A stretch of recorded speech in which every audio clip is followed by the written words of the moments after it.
Hey, good afternoon, and welcome back to Everyday Talk 24/7. It's Tuesday, November 14th.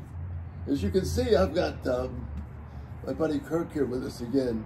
He's agreed to do more questions with Kirk, so I'm just excited to have Kirk here and appreciate his encouragement to me, and I know his encouragement to many of you. So Kirk, what's next? Well, I love this, that I get to ask questions to Jay, as I'm sure many of you have questions that you'd like to ask. And by the way, feel free to ask these questions because Jay loves answering them in the comments. My question today is really spurred on by all this focus that I've had lately working with public libraries and public schools and talking about the hearts and minds of our children. One of the things that I think as parents and even grandparents that we can get caught up in is this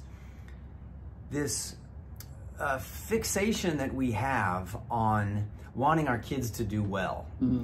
As parents, we want our kids to perform in the track meet or the swim meet or in the ballet recital or the piano recital, or academically we want them to be valedictorian or at least be on the honor roll, or if not that, at least perform morally to where we can say that Johnny's a good little boy. He's not a little heathen or a little pagan like those kids down the street. Yeah.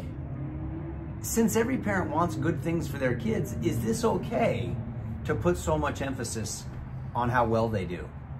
Let me state this as calmly as I can. No, it is not okay. Why?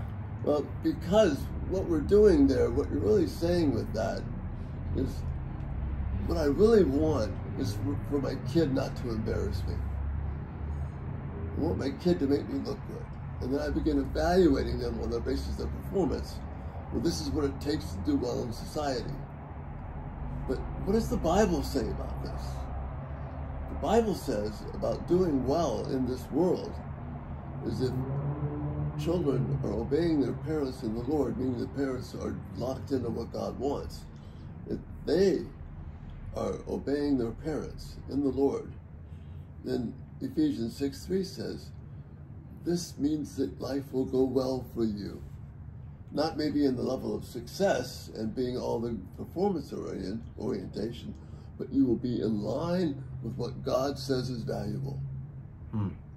And so how are we doing with all these performance problems? The problem with the performance is it's not connected to relationship. It's connected to moving up this ladder. And so you're always trying to perform. Of course, the problem with that is there's always somebody better. And one more ugly factor about that is we want our kids to do well because we are drawing satisfaction from their performing well, which means I'm doing okay, you're doing okay. But the last thing we want is for God to evaluate you and me on the basis of our performance. So no, it's not a good thing to deal with their performance. And don't misunderstand. That doesn't mean that we let them slack off and just not work or whatever. But the goal here is to know a subject, to honor God in the subject, so that you're a person with integrity.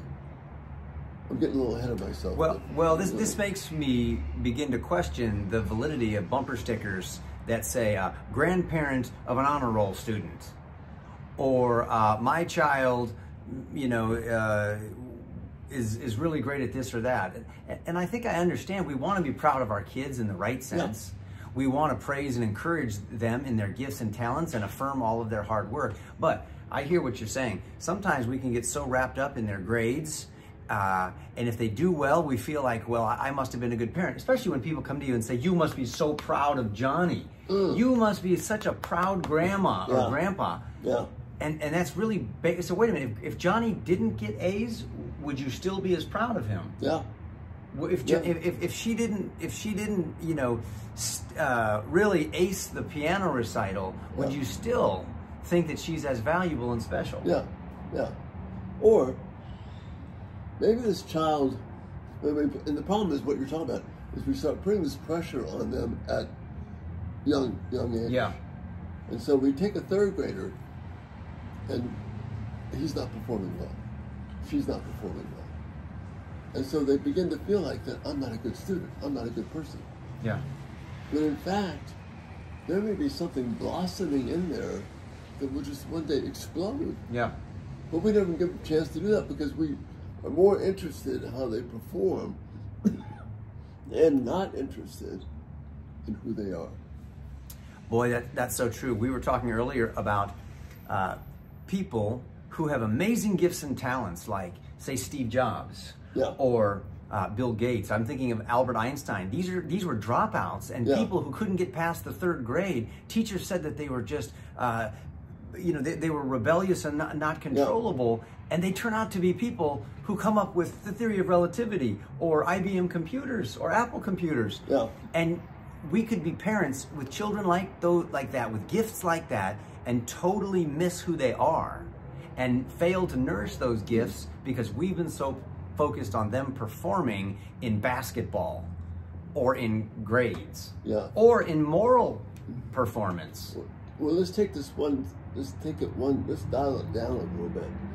What about that child who is naturally, in terms that we see that they're giving and they're kind, Yeah. and they really care about other people, Yeah. and they still try and do their work. And so I'm not talking about sloughing off, but they're trying to do their work. But they're not a star in performance. Right. But they've got this ability to care. And as young children, they somehow see, I want to love people like Jesus does. How does that translate into the performance world? It doesn't. There's no grade for that. Right. We're not evaluating that. And we have to know our children. We have to nourish our children and help them. This idea of nourishment is such a powerful concept. Not just getting them to perform, but giving them the nourishment they need where they get to flourish. And then, as they begin to embrace certain skills, now they can attack these skills with integrity. Yeah. With a sense of being people who are honest before God. And there's no grade for that. Except in God's book. Yeah, but there shouldn't be a grade for it. It's about nurturing and investing and caring and teaching. Yeah.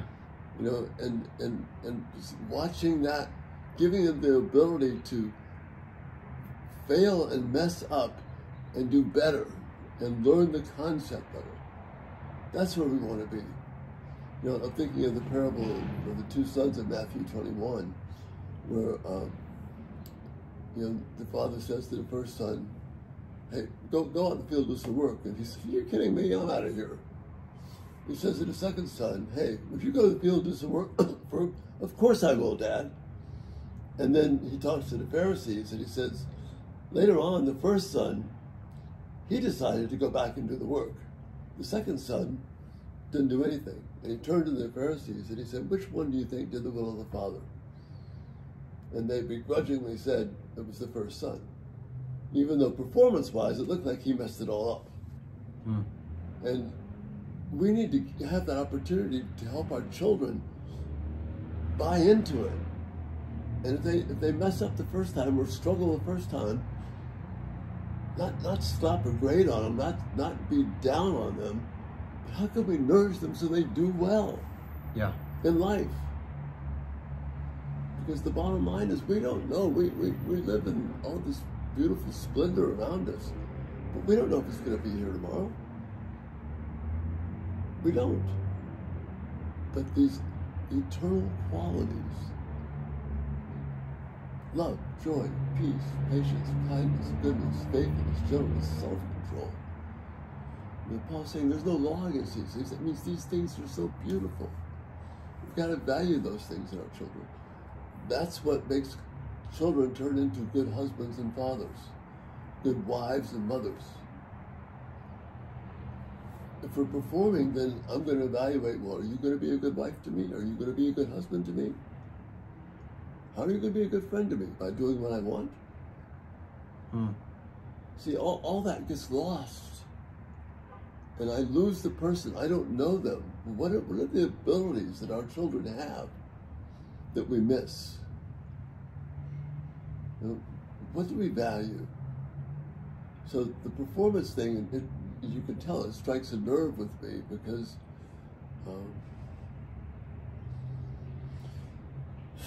it robs us of being who we are. And we don't know our children. We know what we want them to be. Yeah. And we lose something precious. We really do. Yeah. Wow, these are such good things for me to think about as a father, as a husband, and as a future grandfather. And you always say this to me, Jay, and I'm so grateful for it. You always remind me, whatever it is that you're doing, even if it sounds right to you, how's that working for you?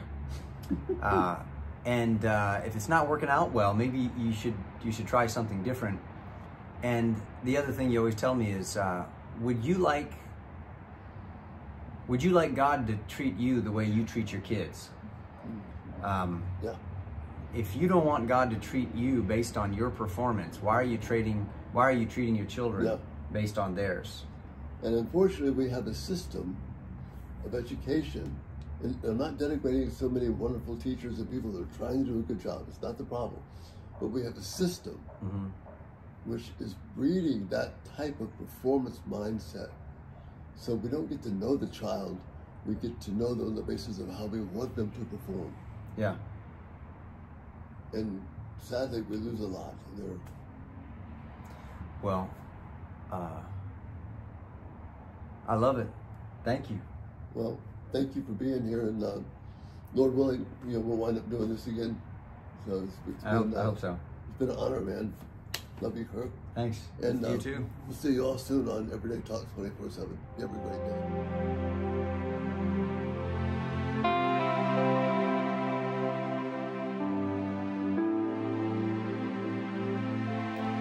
Thank you for watching. May God richly bless you as you seek to live for His glory.